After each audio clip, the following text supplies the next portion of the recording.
guys. Jordan, how'd it feel out there? Yeah, it felt good. It felt like Sunday last week. I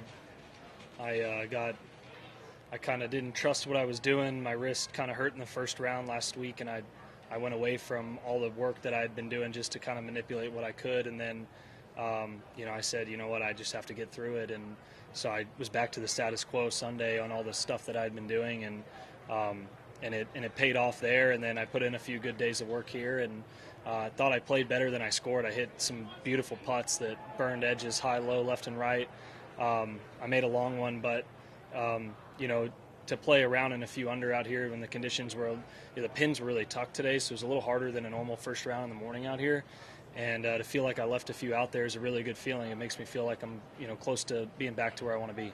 And when you say your wrist hurt, is that like from soreness, or is that I was in a something you're bunker worried on about? Spyglass number 1, my 10th hole, and I had to flick one, and it jammed it pretty good, and then it kind of locked up on me for a little while. So, when it's not moving well, for me, I got a lot of lean and a lot of left hand involved, and if it's not leaning, it's going to go pretty far offline. So, luckily, this is a really good test these few weeks, and my expectations are low.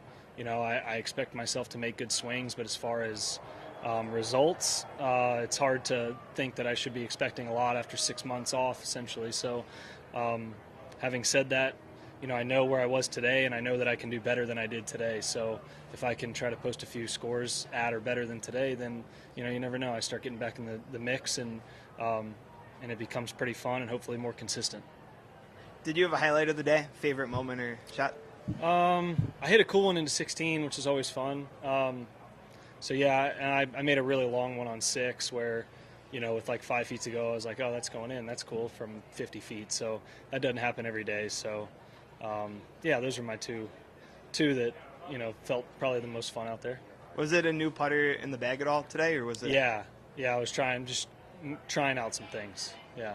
What was the genesis of deciding to do that? I'm just kind of messing with some. I've got a few options. Just trying to mess a little with how it sits on the ground, the draft on the bottom of the putter. See if I can get it to where it sets aligning a little bit better, and off the balls a little bit smoother. So I may use a few options this week. I may stick with the one I did today. We'll see. Is that your first new one in a while, or had you? Yeah. I used a mallet-style putter in 2017, and then I threatened last year but I never ended up using a different putter, but I was trying out a few different options, different heads and stuff like that. So I'm just trying to figure out what helps me stroke it the best, and I'll use that one. What is that putter you used today? Where'd it come from? I've had it for a long time. I've had putter sent my way, and it's a TP Mills, and it's just one that I had so much time off. I just messed with everything in my basement, and decided to bring a few putters out here and use my gamer last week. Use that one today. We'll see. I'm not sure exactly what I'm going to do from here. Okay.